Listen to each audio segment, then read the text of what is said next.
محمد صلی اللہ علیہ وسلم جو نبوت و رسالت محمدی کی بنیاد پر وجود میں آئی ہے، اب وہ منصب، وہ مرتبہ اسے منتقل ہو رہا ہے، اور اس امامت کی منتقلی کے لیے بطور علامت ہے تحویل قبلہ، کہ وہ جو قبلہ رہا بیت المقدس یروشلم، اب وہ ہمیشہ کے لیے متروک ہو رہا ہے، اور اب ہمیشہ کے لیے اہل توحید کا قبلہ جو ہے وہ خانہ کعبہ ہے، مسجد حرام ہے، بیت اللہ ہے۔ اس کے ضمن میں ہم نے پہلی آیت پڑھ لی، سَيَقُولُ السُّفَهَاءُ مِنَ النَّاسِ مَا وَاللَّهُ مَنْ قِبْلَتِهِمُ الَّتِي كَانُوا عَلَيْهَا، ان قریب کہیں گے نادان، ناسمجھ، بے وقوف لوگوں میں سے کہ کس چیز نے ان کا رخ پھیر دیا اس قبلے سے جس پر یہ پہلے تھے، اس لیے کہ حضور نے ہجرت کے بعد 16 مہینے بیت المقدس کی طرف رخ کر کے نماز پڑھی۔ قُلْ لِلَّهِ الْمَشْرِقُ وَالْمَغْرِبُ، کہہ دیجئے مشرق و مغرب سب اللہ کے لیے ہے، یہدی من یشاء الی صراط مستقیم، وہ جس کو چاہتا ہے صراط مستقیم کی ہدایت نصیب فرماتا ہے۔ اس پر مجھے کچھ عرض نہیں کرنا ہے، اس پر ہم تفصیلاً گفتگو کر چکے۔ وَكَذَلِكَ جَعَلْنَاكُمْ أُمَّةً وَسَطًا لِتَكُونُوا شُهَدَاءَ عَلَى النَّاسِ وَيَكُونَ الرَّسُولُ عَلَيْكُمْ شَهِيدًا۔ کذالک میں اشارہ ہو رہا ہے کہ در حقیقت یہ تحویل قبلہ علامت ہے اب اس بات کی کہ وہ تحویل امامت ہو رہی ہے، جس کے لیے اے مسلمانوں ہم نے تمہیں ایک امت مسلمہ، امت وسط، خیر امت کی شکل دی، یعنی یہ غرض تاسیس ہے تمہاری بحیثیت امت محمد، امت مسلمہ، تاکہ تم گواہی دو،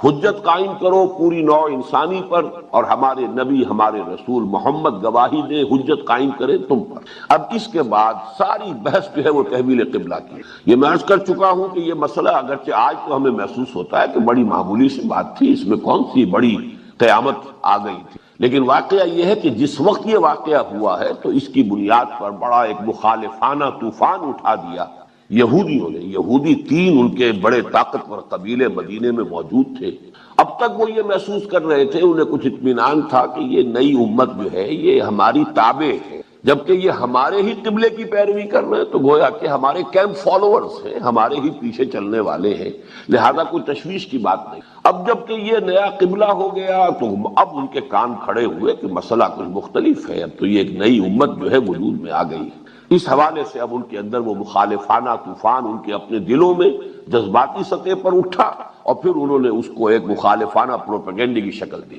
جس کے نتیجے میں بہت سے مسلمان بھی سادہ فطرت لوگ وہ بھی متاثر ہو گئے، اس لیے کہ بظاہر دلیل بڑی قوی تھی کہ نماز جیسی اہم چیز جو کہ اصل یوں سمجھیے کہ رکن رکین ہے دین کا، ساری عبادات میں اولین عبادت اول جس کو وہ کہا گیا ہے کہ روز محشر کے جان گداز بوت اولی پرسش نماز بوت، اور اس کا قبلہ بدل گیا۔ اب اگر 16 مہینے جو ہم نے نمازیں پڑھی ہیں وہ قبلہ غلط تھا تو ہماری نمازیں ضائع ہو گئی، اور خاص طور پر جو لوگ اسی دوران میں فوت ہو گئے ہیں، چلیے ہمیں تو پھر بھی موقع مل گیا کہ ہم تلافی کر لیں، قضا دے دیں ان 16 مہینوں کی نمازوں کا، لیکن جو فوت ہو گئے ان کا کیا ہوگا؟ ان کا تو ایمان ہی جاتا رہا، اس لیے کہ نماز ہی اگر نہ ہوئی ان کی تو معلوم ہوا کہ نماز تو جڑ ہے، بنیاد ہے دین کی، ایمان کی، تو وہ تو گویا کہ بڑے گھاٹے میں رہے۔ اور یہ دین کیا ہوا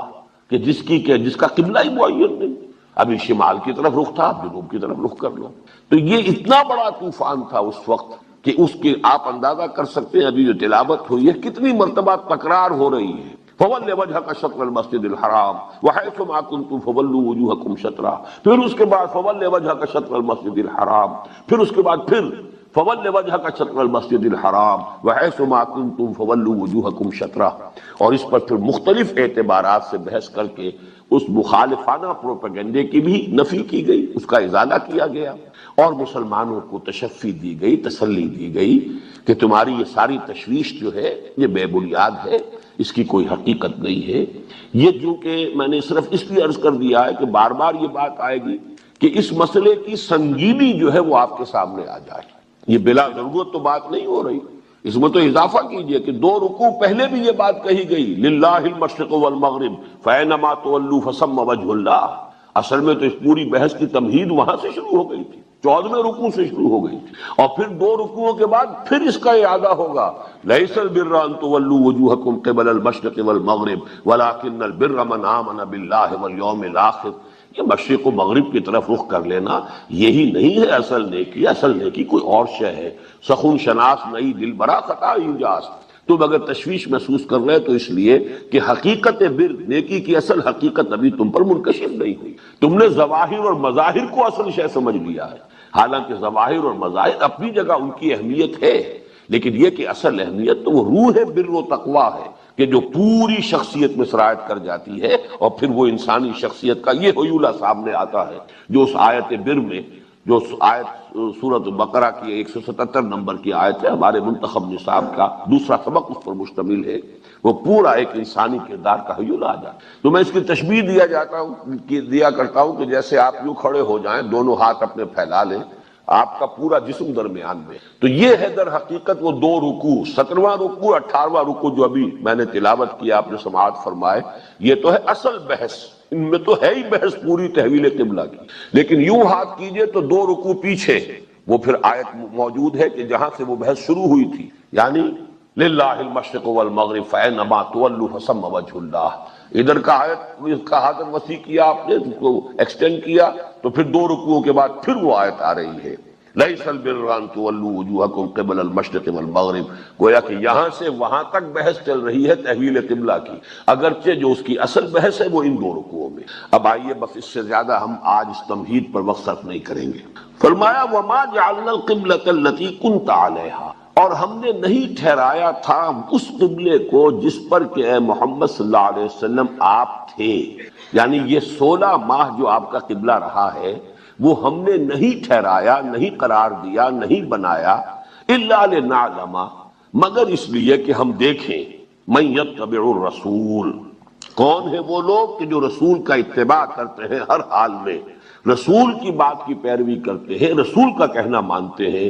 ممن ینقلب علی عقبیہ، ان کو جدا کر دیں، ممیز کر دیں ان لوگوں سے کہ جو اپنی ایڑیوں کے بل لوٹ جائیں. یہاں اصل حکمت بیان ہو رہی ہے کہ یہ تحویل قبلہ کا مسئلہ 2 دفعہ جو چکر چلا، یہ کیوں چلا، اس کی حکمت کیا؟ اللہ تعالیٰ کا کوئی کام حکمت سے خالی نہیں ہے. فعل الحکیم لا یخلو عن الحکمہ، کسی حکیم اور دانا انسان کا بھی کوئی فعل جو ہے وہ حکمت سے خالی نہیں ہوتا. تو اللہ تعالیٰ کا اتنا بڑا فیصلہ یہ بغیر حکمت کے کیسے ہے؟ حکمت ہے، اس کو سمجھو. لیکن پہلے نوٹ کیجئے کہ وما جعلنا میں اس کو اللہ تعالیٰ اپنی طرف منسوب کر رہے ہیں، حالانکہ پورے قرآن میں کوئی آیت ہمیں نہیں ملتی کہ جس میں حضور کو یہ حکم دیا گیا ہو کہ آپ خانہ کعبہ کی طرف رخ کرنے کی بجائے اب بیت المقدس کی طرف رخ کر کے نماز پڑھ، جبکہ اللہ تعالیٰ فرما رہے ہیں کہ یہ قبلہ جو تھا یہ ہم نے مقرر. اب اس کا مفہوم کیا؟ پہلا مفہوم، اور وہ اس اعتبار سے بہت اہم ہے کہ وحی خفی کے لیے یہ ایک بہت بڑی دلیل ہے قرآن مجید میں کہ حضور کو وحی صرف وحی جلی نہیں آتی تھی، وحی خفی بھی آتی. پھر آپ ذرا بڑے ہوئے اس لیے کہ ابو طالب جو ہے وہ بہت ہی مفلس انسان تھے،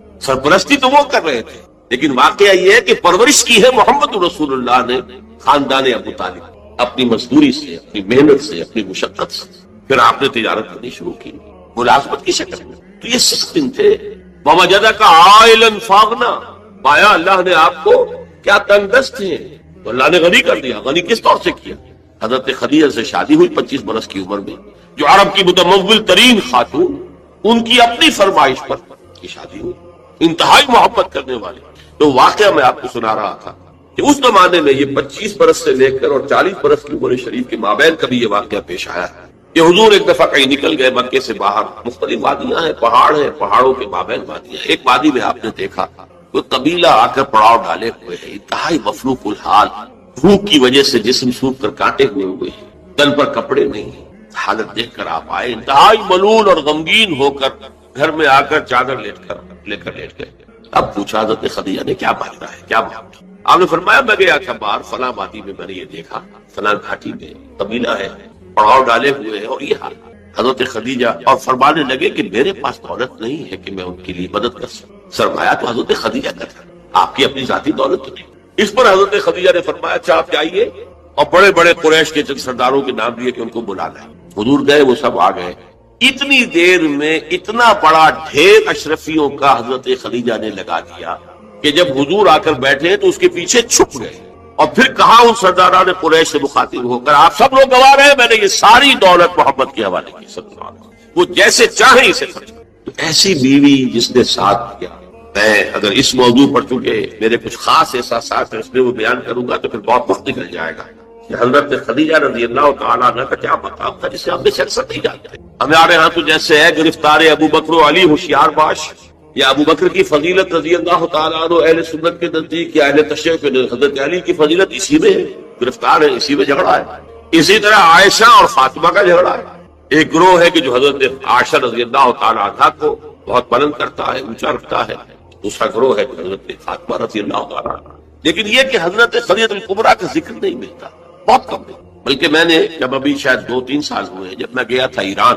اور وہاں کے اچھے مشاہدات میں سے تہران کے ایک یہ بھی تھا کہ انہوں نے خالص خواتین کی یونیورسٹی قائم کی. اس کا نام رکھا ہے جامعۃ الزہراء. حضرت فاطمہ رضی اللہ تعالی عنہا کے نام پر انہوں نے یونیورسٹی قائم کی. تو جب ایک ملاقات میں ان کا وہ ٹاپ کا سٹاف وغیرہ جمع تھا یونیورسٹی کا، میں نے کہا کاش آپ نے اس کا نام جامعۃ الخدیجہ الکبریٰ رکھا ہو. چونکہ میں نے کہا دیکھیے یہ سنیوں اور شیعوں کے مابین مدرسۃ العائشہ للبنات، یعنی جو بھی کوئی رکھے گا یہاں پہ مدرسہ بنائے گا سنیوں میں سے، خاص طور پر اہل حدیث جنہیں عرف عام پہ وہابی کہتے ہیں، وہ حضرت عائشہ کے نام پر مدرسہ بنائے گا. بچیوں کے لیے مدرسہ حضرت عائشہ کے نام، شیعہ ہوں گے تو حضرت فاطمہ زہرا کے نام. لیکن حضرت فاطمہ کی والدہ حضرت خدیجہ جو صدیقۃ الکبریٰ ہیں، ان کے نام کے ساتھ کبریٰ اس لیے جمع ہوا ہے. صدیق اکبر، الصدیق الاکبر ہے حضرت ابو بکر رضی اللہ تعالیٰ عنہ. الصدیقۃ الکبریٰ جیسے حضرت مریم کے بارے میں آتا ہے قرآن میں کان امہ صدیقہ، اس امت کی الصدیقۃ الکبریٰ حضرت خدیجہ رضی اللہ تعالیٰ عنہ. اور ایک بات راز کی ہے جو میں کہہ رہا ہوں، عام طور پر عام خطابات میں یہ باتیں نہیں کہی جاتی. مجھے تو محسوس ایسا ہوتا ہے کہ اللہ تعالیٰ نے حضرت خدیجہ کی ذات میں حضور کو صرف بیوی کی وفاداری اور وفا شعاری اور محبت نہیں دی ہے، والدہ کی شفقت بھی. حضور محروم ہوئے بہت اگلی عمر میں، والد کو تو دیکھا ہی نہیں، والدہ کی شفقت سے بھی بہت جلتا. عمر کا فرق اتنا تھا 25 اور 40 نہ کیجیے. اور آپ کو معلوم ہے میری نانی میرے بڑے ماموں سے 13 برس بڑی تھی. 13 برس میں ان کی ولادت ہو گئی تھی، اور عرب کا معاملہ تو اور گرم ماحول کا تھا. تو کیا 15 برس کی عمر میں حضرت خدیجہ کی اولاد نہیں ہو سکتی تھی؟ اگر وہ ہوتی تو کیا وہ حضرت عمر حضور کی ہم عمر نہ ہوتی؟ اس حوالے سے دیکھیے. چنانچہ ایک واقعہ میں آپ کو اور سنا دوں. ایک مرتبہ حضور صلی اللہ علیہ وسلم اسی طرح جو بھی نیا تجربہ تھا عالم ملکیت اور عالم بشریت کے درمیان اتصال کا، اور جس کی وجہ سے ایک خوف کسی کیفیت، ایک تشویش کا سا انداز، تو حضرت خدیجہ نے ایک مرتبہ یہ کہا کہ اچھا اب جب وہ آئے وہ فرشتہ ہے یا کیا ہے، وہ بدرو ہے یا کوئی واقعتاً فرشتہ ہے، جب بھی وہ آپ کو نظر آئے تو مجھے بتائیے. حضرت جبرائیل آئے، حضور نے فرمایا وہ آگے. اب ذرا نوٹ کیجئے، حضرت خدیجہ نے اپنے بال کھول دیے، اپنی آغوش میں حضور کو لے لیا اور پوچھا کہ کیا اب بھی نظر آ رہا ہے؟ فرمایا نہیں. فرمایا یقیناً یہ فرشتہ ہے، کوئی بدرو نہیں ہے. فرشتہ ہے جس نے حیا کی ہے. اگر کوئی بدرو ہوتی تو لذت تھی، وہ غائب نہ ہوتی. اب آپ اندازہ کیجئے عظمت فکر، سوچ کا، آپ کے فکر کا، شعور کی بلندی کا.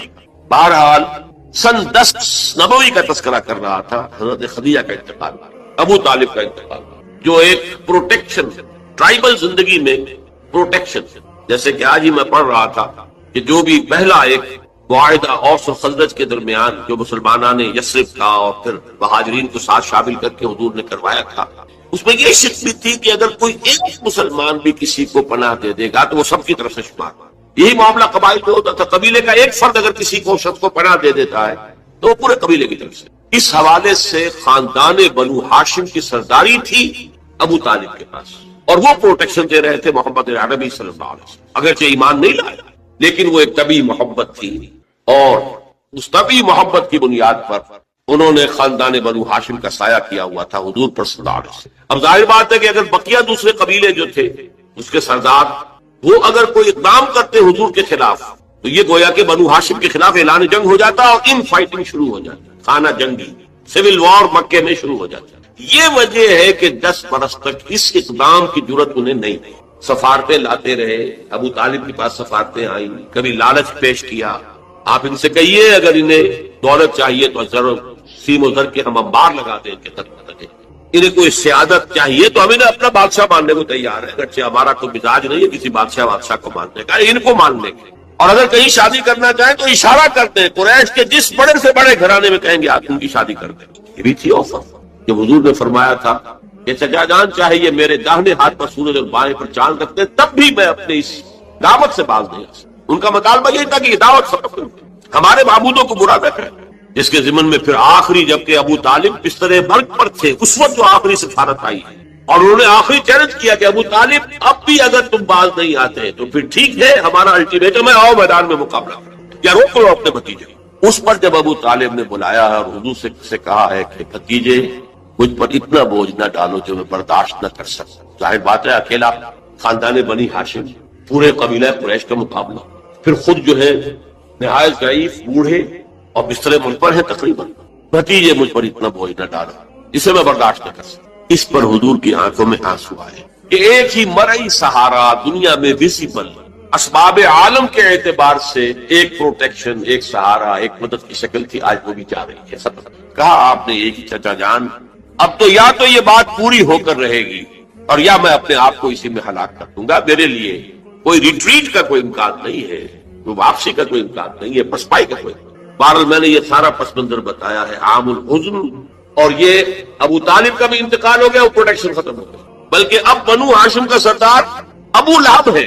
جو خود دشمن ہے انتہائی، جو سمجھیے کہ زہریلا دشمن، جس نے اس وقت کہہ دیا تھا تبا لکا لہذا جماعت،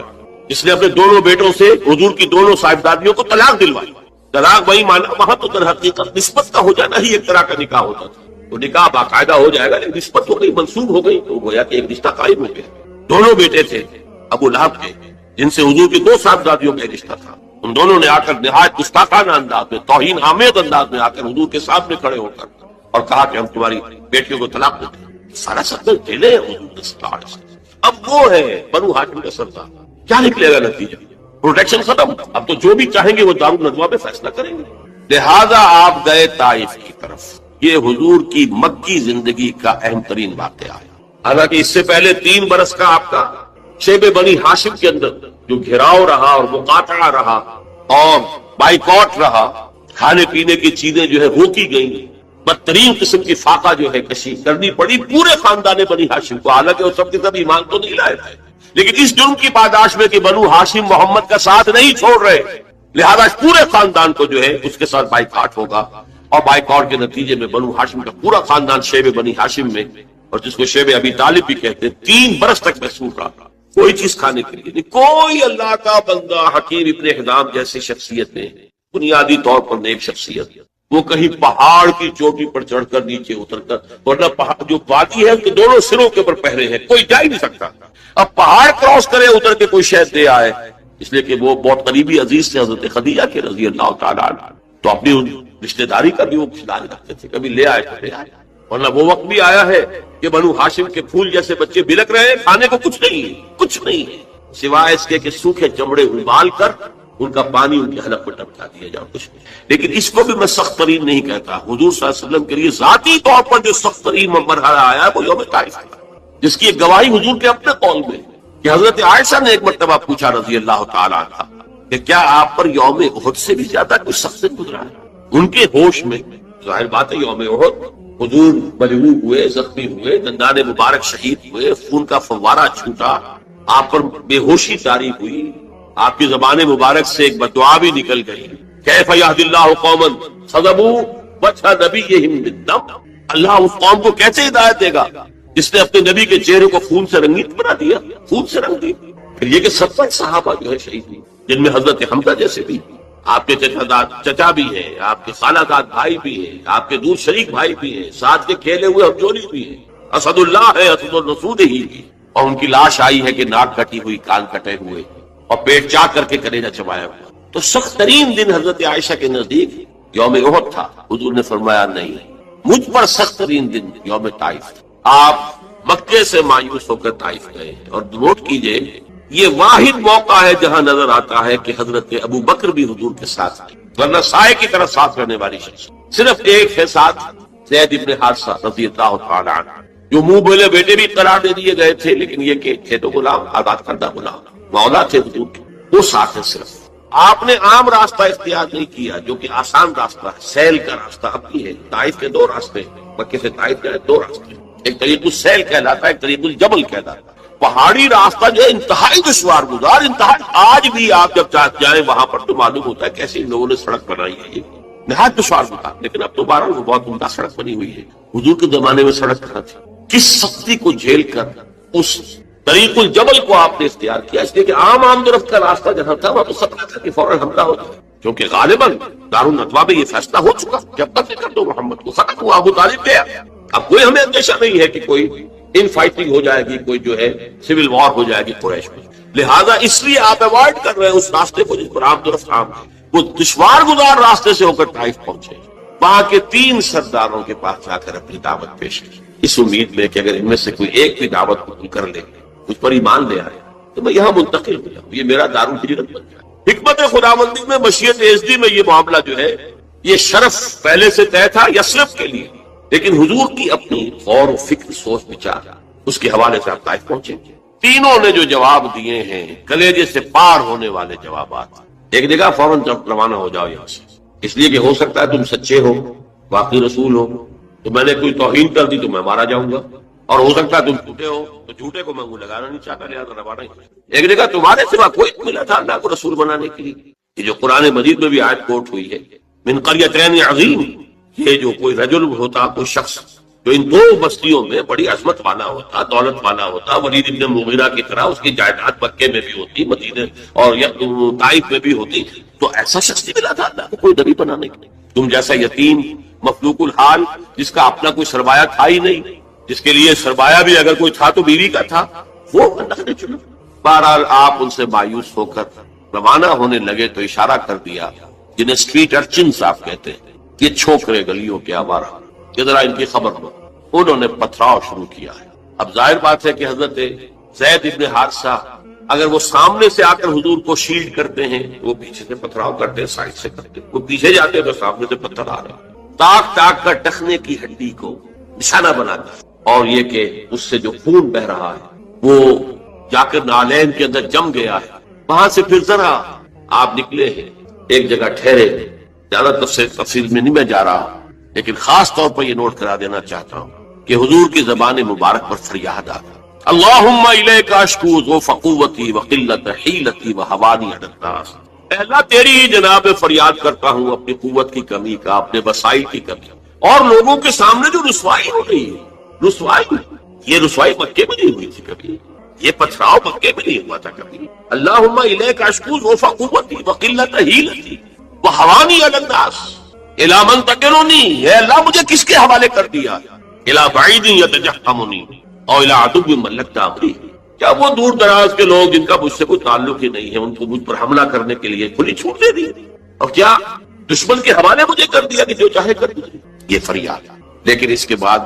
وہ مقام عبدیت غالب آئی، یہ جو 2 نسبتیں ہیں محمد رسول اللہ کی، عبدہ و رسول، مقام عبدیت کا تقاضا کچھ اور ہے، سر تسلیم خم، کوئی شکوہ شکایت زبان پر نہ آئے۔ فرماتے ہیں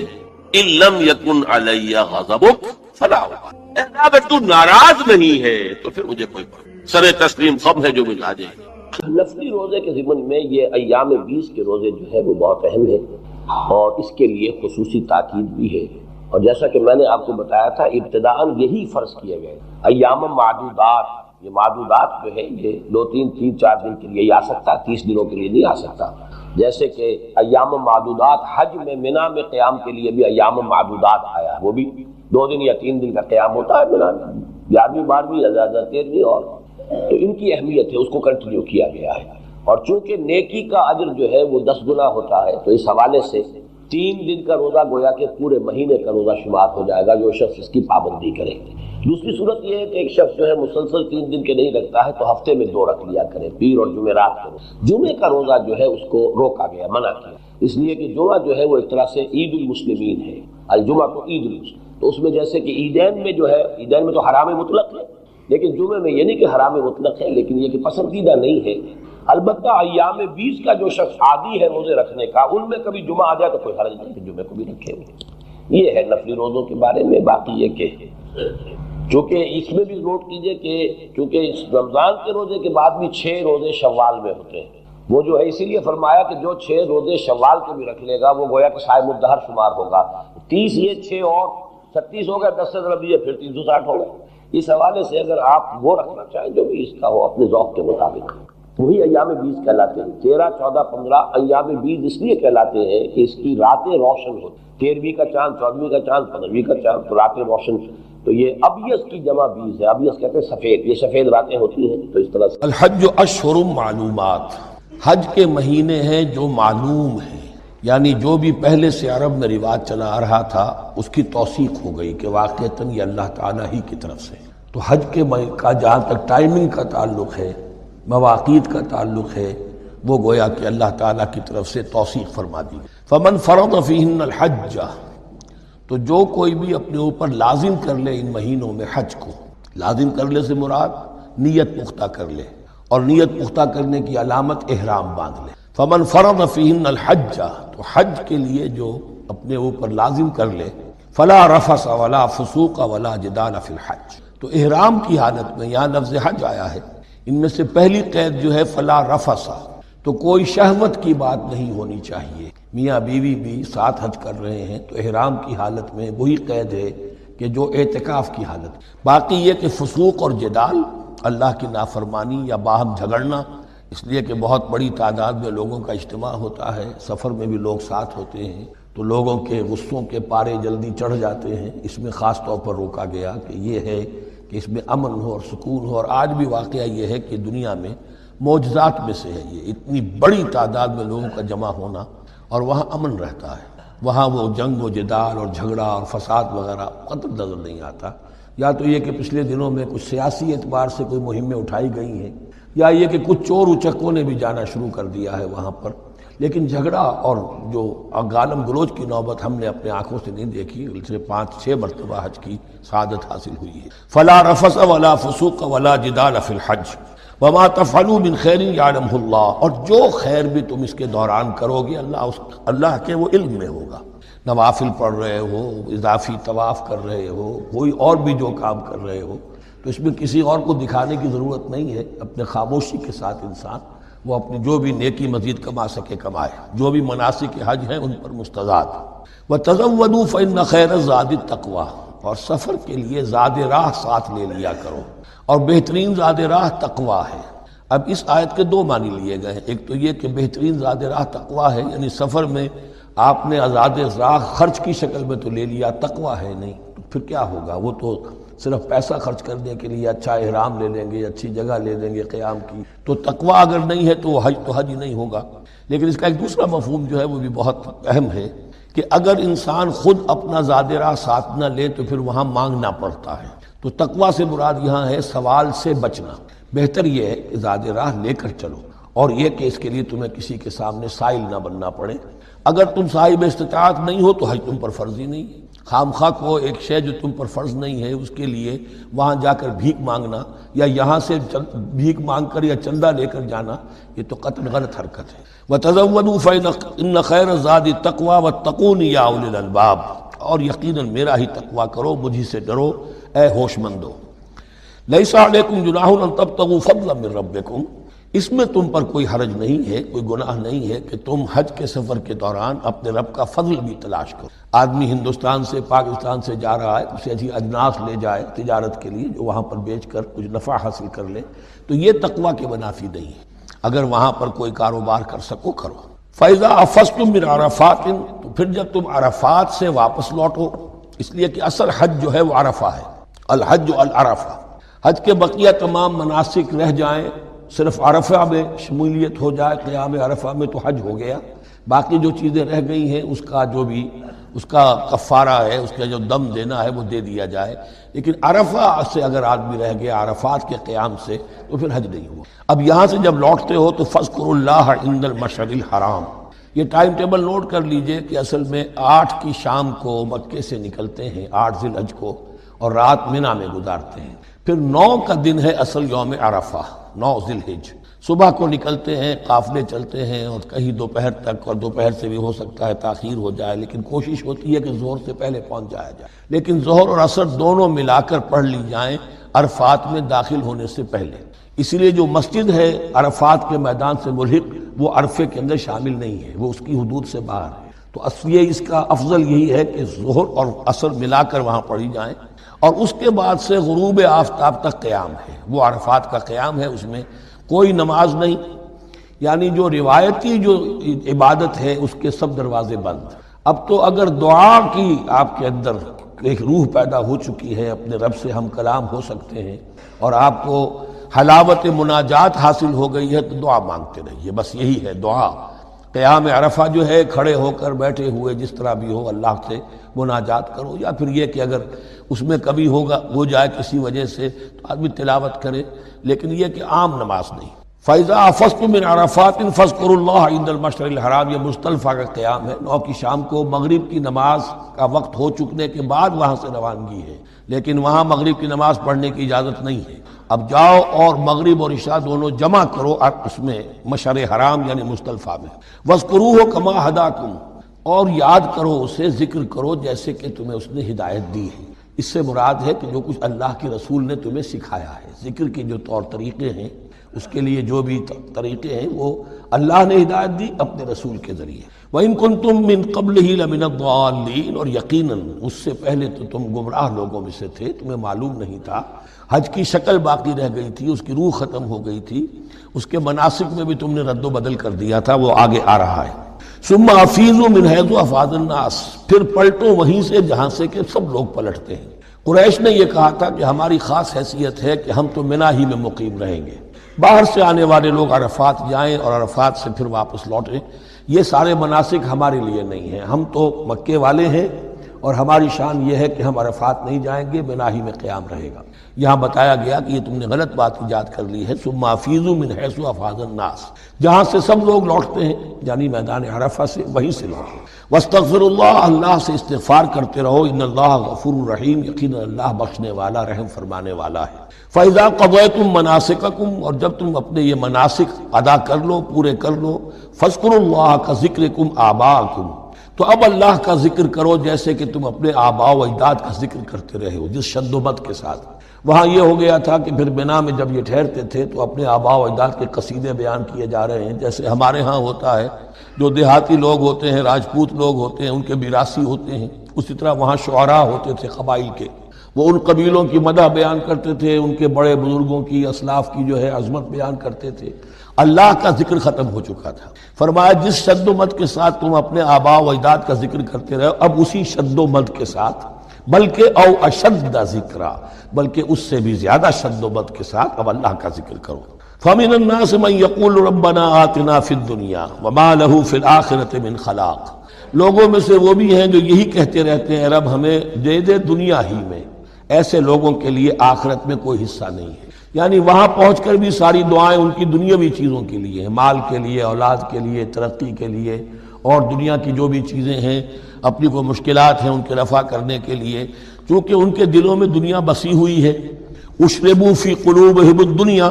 ان کے دلوں میں جیسے بنی اسرائیل کے دلوں میں بچڑے کا تقدس پلا دیا گیا تھا اور محبت، اسی طرح ہمارے دلوں میں دنیا کی محبت ہے۔